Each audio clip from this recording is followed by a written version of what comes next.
Bismillahirrahmanirrahim. Assalamualaikum warahmatullahi wabarakatuh. Innal hamdalillah nahmaduhu wa nasta'inuhu wa nastaghfiruh wa na'udzu billahi min syururi anfusina wa min sayyiati a'malina. May yahdihillahu fala mudhillalah wa may yudlilhu fala hadiyalah. Assalatu wassalamu ala asyrafil anbiya'i wal mursalin Sayyidina Muhammadin wa ala alihi wa sahbihi ajma'in, amma ba'du. Qala rabbi shrah li sadri wa yassir li amri wahlul 'uqdatam min lisani yafqahu qawli. Allahumma aftah 'alaina futuhal 'arifin warzuqna fahman nabiyyin wa hifdzal mursalin wa ilhamal malaikatil muqarrabina birahmatika ya arhamar rahimin. Ayyuhal hadirun rahimani wa rahimakumullah. Pertama-tama marilah kita panjatkan puji syukur kehadirat Allah Subhanahu wa taala yang mana berkat taufik hidayah dan ma'unahnya kita masih diberikan kenikmatan berupa panjang umur dan sehat walafiat, sehingga kita diberikan kemampuan untuk melaksanakan aktivitas dan kewajiban-kewajiban terkhususnya di bulan Ramadan yang sangat mulia ini. Yang kedua yaitu salawat dan salam semoga tetap tercurah limpahkan kepada junjungan kita Nabi besar Muhammad sallallahu alaihi wasallam, yang mana berkat beliaulah kita bisa merasakan manisnya kehidupan, yaitu hidup dengan penuh keilmuan dan nuansa keislaman yang kita rasakan pada hari ini. Semoga kelak kita diakui sebagai umatnya dan mendapatkan tetesan syafaat baginda Nabi Muhammad sallallahu alaihi wasallam fi yaumin la yanfa'u malun wala banun illa man atallaha biqalbin salim. Pemirsa yang berbahagia,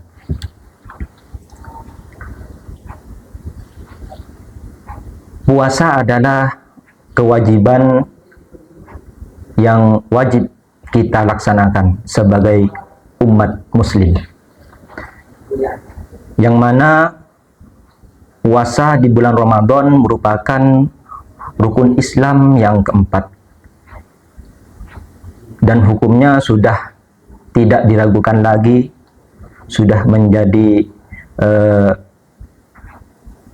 kewajiban bagi kita untuk melaksanakannya sebaik mungkin. Namun, apakah kita sebagai umat muslim pernah terbesit dalam pikiran bahwa bagaimana sejarah disyariatkannya puasa di bulan Ramadan ini? Nah, di sini saya akan mengupas tuntas terkait sejarah disyariatkannya puasa di bulan Ramadan ini. Ayyuhal hadirun rahimakumullah. Sebelum menganjak ke tema yang sudah saya jelaskan di awal, bahwa puasa ini bukan kewajiban yang hanya dikhususkan kepada umat Nabi Muhammad, melainkan jauh sebelum Nabi Muhammad diutus, puasa ini merupakan sudah menjadi kewajiban bagi umat-umat terdahulu. Di sini saya menemukan pendapat ulama Sebenarnya ini banyak perbedaan pendapat, namun kita coba ambil yang lebih kuat pendapatnya, bahwa puasa ini pertama kali sudah dijalankan, sudah dilaksanakan oleh bapak kita, yaitu Nabiullah Adam, yang mana beliau dulu itu diperintahkan sholat, untuk diperintahkan puasa. Nabi Adam diperintahkan puasa, yaitu hanya di 3 hari di setiap bulan Hijriah, yang kita kenal sebagai Ayyamul Bid. Yang kedua yaitu puasanya Nabi Daud. Ini sudah tidak asing bagi kita, bahwa puasa ini merupakan puasa yang sangat familiar yang dilaksanakan oleh Nabi Daud, yaitu berpuasa 1 hari, iftar 1 hari, dan seterusnya.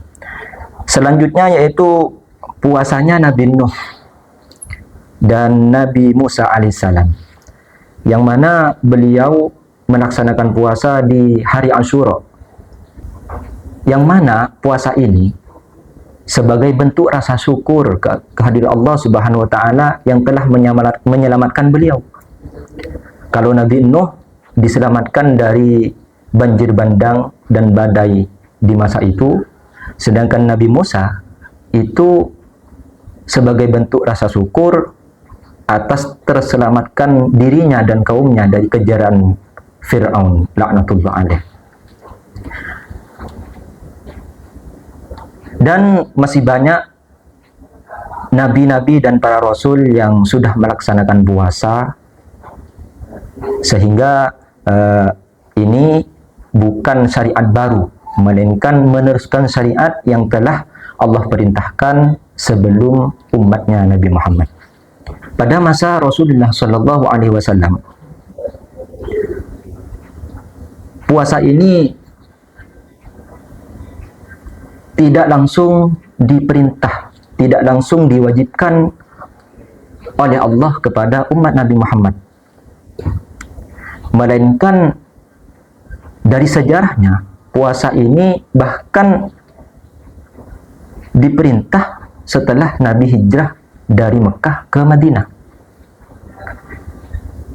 Nah, saat itu pula syariat atau disyariatkannya puasa itu tidak langsung sebagaimana yang kita jalankan pada bulan ini, kita jalankan pada masa ini, melainkan ada tahapan-tahapan yang tujuannya untuk mempermudah agar umat di masa itu, sahabat, para nabi, tidak merasa berat untuk melaksanakan kewajiban puasa. Sebagaimana ungkapan sahabat Mu'adz bin Jabal, yang mana beliau berkata, qala uhilatis shalah thalathata ahwalin wa uhila siyam thalathata ahwalin.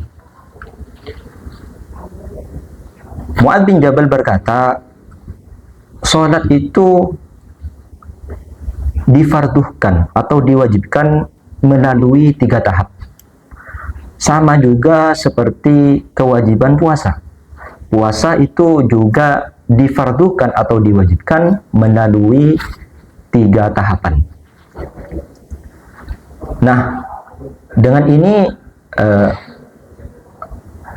kita bisa dapat menyimpulkan bahwa syariat Islam itu ketika diwajibkan kepada umat Nabi Muhammad itu tidak semerta-merta langsung diturunkan atau diperintahkan dengan secara sempurna, melainkan bertahap. Ya, tujuannya tadi agar umat di masa itu lebih bisa menerima terhadap perintah-perintah tersebut dan tidak memberatkan untuk dijalankan. Nah, kemudian dalam kitab Ghayatul Ihsan karangan Syekh Abdullah Al-Ghumari menyebutkan bahwa 3 tahapan tersebut, yaitu yang pertama, syariat atau disyariatkannya bulan puasa, disyariatkan puasa di bulan Ramadan di fase pertama, yaitu fase pra dan pasca turunnya wahyu perintah puasa di bulan Ramadan. Sebelum ayat ini turun, Nabi Muhammad SAW, bahkan sebelum hijrah dari Mekah ke Madinah, Nabi sudah melaksanakan kewajiban puasa. Namun bukan puasa Ramadan, melainkan Nabi itu mendawamkan atau melaksanakan setiap tahunnya itu puasa-puasa yang sebelumnya sudah dilaksanakan oleh Rasul dan Nabi. Sehingga contoh seperti puasa di hari Asyura, puasa di Ayyamul Bid, bahkan puasa Daud, itu Rasulullah melaksanakannya sebelum diperintahkannya puasa di bulan Ramadan. Nah, setelah Rasulullah itu hijrah dari Mekah ke Madinah, tepatnya setelah dapat 2 tahun, atau bisa dikatakan tahun kedua Hijriah, barulah perintah puasa itu diturunkan,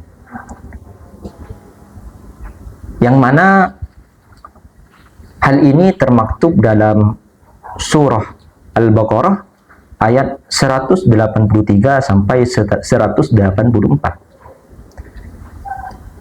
Ayat ini turun di tahun kedua Hijriah, tepatnya di bulan Sya'ban.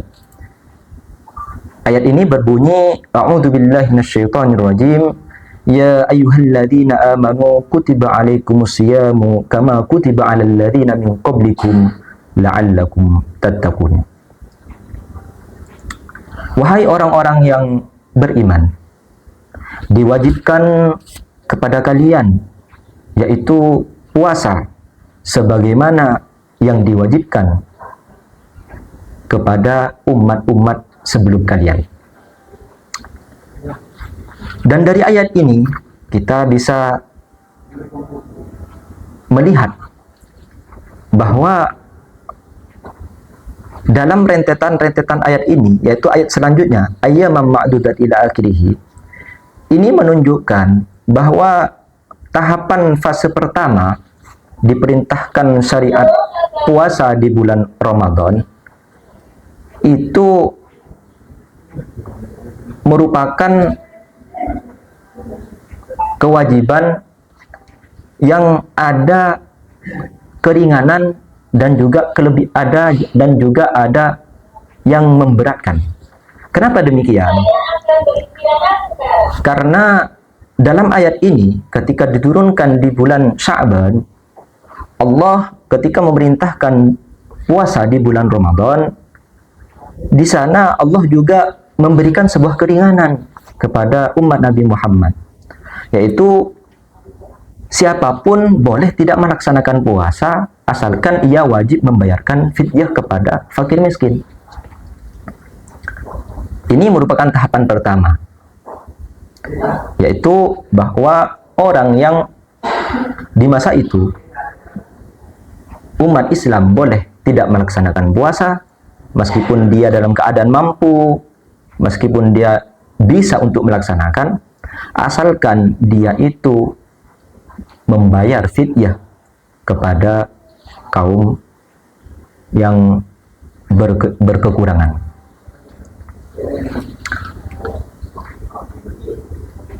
Setelah itu, setelah sekian tahun puasa ini berlanjut dilaksanakan oleh umat Nabi Muhammad, lalu turunlah ayat yang kedua, yaitu fase kedua disyariatkannya puasa di bulan Ramadan, yang mana Kalau di fase pertama, umat Muhammad di masa itu boleh tidak melaksanakan puasa meskipun mampu asalkan membayar fidyah. Namun setelah turunnya ayat ini, Allah melarang mereka-mereka yang mampu untuk tidak berpuasa. Ayat ini termaktub dalam surah Al-Baqarah ayat 185 yang berbunyi, Syahrul Ramadan alladzi unzila fil Qur'an hudal linnasi wa bayyinatin minal huda wal furqan. Faman syahida minkum asy-syahra falyasum wa man kana maridan aw ala safarin fa'iddatun min ayyamin ukhra. Yuridullahu bikumul yusra wa la yuridu bikumul usra wa litukmilul iddata wa litukabbirullaha ala ma hadakum wa la'allakum tashkurun.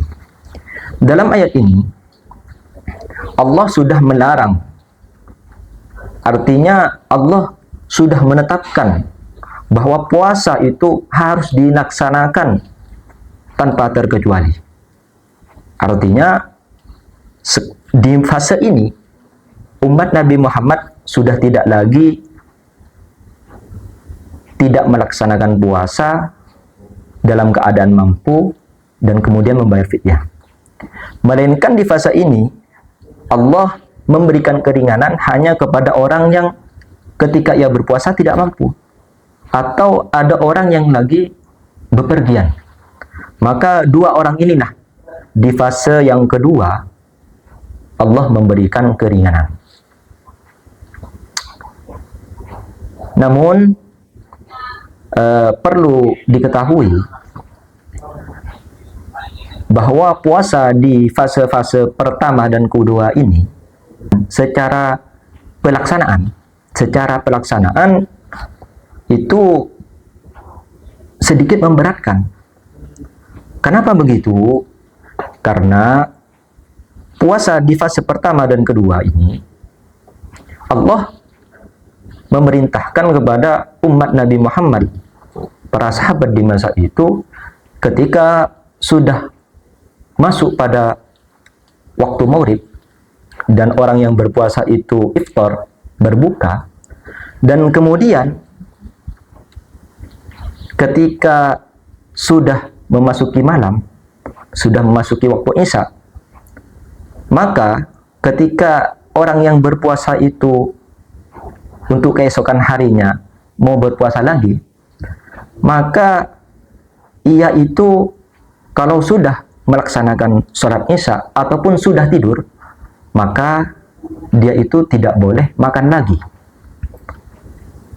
Bisa diartikan bahwa sahurnya puasa di masa itu yaitu ketika ia sebelum melaksanakan sholat isya atau sebelum ia tidur. Nah, ini terus dilaksanakan oleh para sahabat dan umat di masa itu. Sehingga pada akhirnya di satu kejadian banyak para sahabat atau umat di masa itu mengeluhkan, merasa puasa dengan cara seperti ini itu sangat memberatkan. Maka turunlah ayat yang terakhir sebagai fase terakhir daripada disyariatkannya puasa di bulan Ramadan. Yang mana fase ketiga ini merupakan fase penyempurna sebagaimana yang kita rasakan pada sekarang ini, yaitu penghapusan aturan tidak boleh makan, minum, atau melakukan hubungan suami istri setelah tidur atau sholat isya. Ayat yang diturunkan oleh Allah Subhanahu wa Ta'ala ini disebabkan oleh kejadian-kejadian yang menimpa para sahabat. Di antaranya yaitu sahabat Umar, yaitu Sayyidina Umar ketika di suatu waktu di bulan puasa, di bulan Ramadan, beliau itu setelah tidur, setelah bangun tidur, beliau itu melakukan hubungan suami istri yang kemudian Sayyidina Umar melaporkan kepada Rasulullah atas kejadian tersebut. Dan yang kedua, di antara kejadian-kejadian yang menjadikan atau menjadi sebab diturunkannya ayat yang terakhir yang menjadi penyempurna daripada disyariatkannya bulan puasa, disyariatkannya puasa di bulan Ramadan, ada seorang sahabat dari Ansor yang dikenal sebagai nama Sirmah, yang mana beliau itu ketika siang hari bekerja banting tulang untuk mencari nafkah untuk keluarganya, sehingga ketika terbit matahari sudah masuk waktunya berbuka, beliau itu ketiduran karena saking capeknya. Lalu kemudian keesokan harinya Rasulullah melihat beliau tersebut, melihat sahabat Sirham tersebut bekerja dalam keadaan lemas, dalam keadaan tidak berdaya. Kemudian Rasulullah bertanya kepada sahabat Sirham itu, "Ya Sirmah, kulihat dirimu itu tampak sangat payah dan kelelahan. Kenapa kok bisa seperti itu?" Lalu sahabat Sirmah itu menjawab, "Wahai Rasulullah, sesungguhnya kemarin saya bekerja seharian, lalu saking capeknya saya ketiduran dan belum sempat makan dan minum, sehingga keesokan harinya saya itu dalam keadaan berpuasa." Nah, dari kejadian-kejadian inilah para sahabat-sahabat yang lain merasa berat untuk melaksanakan puasa yang demikian, sehingga Allah menurunkan ayat surah Al-Baqarah ayat 187 yang berbunyi, "Uhilla lakum lailatas siyamir rafathu ila nisaikum hunna libasul lakum wa antum libasul lahum." Al-ayat. Dalam ayat ini Allah memerintahkan kepada sahabat, kepada Nabi Muhammad dan umat di masa itu untuk berpuasa dan menghapus perintah atau cara puasa yang mana ketika setelah waktu Isya, setelah selesai sholat Isya atau setelah tidur tidak boleh makan, sehingga keberatan atau cara-cara yang memberatkan itu oleh Allah dihapus. Dengan ayat ini Allah memerintahkan bahwa dihalalkan bagimu untuk makan, minum, dan melakukan hubungan suami istri di waktu malam. Nah, dari ayat inilah puasa yang kita rasakan pada hari ini itu disyariatkan. Jadi dari ketiga fase ini kita bisa menyimpulkan bahwa syariat atau perintah kewajiban yang diperintahkan kepada umat Nabi Muhammad itu tidak semerta-merta langsung turun seperti yang kita rasakan pada hari ini, melainkan ada tahapan-tahapan yang perlu dilewatin.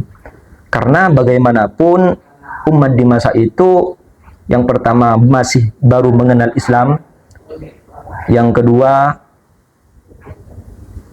takut merasa berat dan tidak terbiasa, sehingga Allah Subhanahu wa taala perlahan-lahan memerintahkan suatu kewajiban.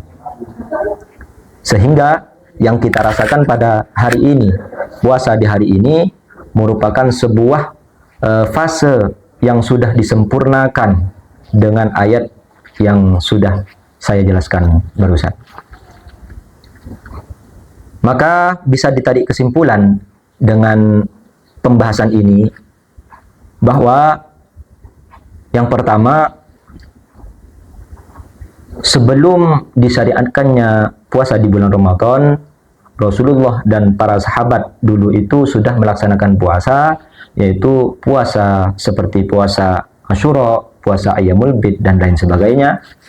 Dan yang kemudian pada tepat di tahun kedua Hijriah, Allah menurunkan perintah puasa di bulan Ramadan dan memberikan keringanan kepada orang yang tidak mau berpuasa, sehingga dia boleh tidak berpuasa, tapi harus membayar fidyah. Dan yang kemudian, yang kedua, yaitu menghapus opsi puasa kepada orang yang sudah mampu, sehingga orang yang mampu melaksanakan puasa itu harus tetap berpuasa. Yang ketiga, yaitu membolehkan makan, minum, atau melakukan hubungan suami istri di malam hari. Mungkin ini yang bisa dapat saya sampaikan. Semoga dengan adanya pembahasan ini bisa memberikan sebuah cercah wawasan kepada kita dan bisa memberikan nilai positif serta hikmah di balik disyariatkannya puasa di bulan Ramadan ini. Akhir kata, jika ada hal-hal yang kurang berkenan atau ada kesalahan dalam menyampaikan, Al-Fakir mohon maaf yang sebesar-besarnya. Namun apabila ada kelebihan atau hal-hal yang baik, itu memang kita layaknya sandarkan kepada Allah Subhanahu wa taala. Mungkin ini yang bisa dapat kami sampaikan. Hadanallahu wa iyyakum. Assalamualaikum warahmatullahi wabarakatuh.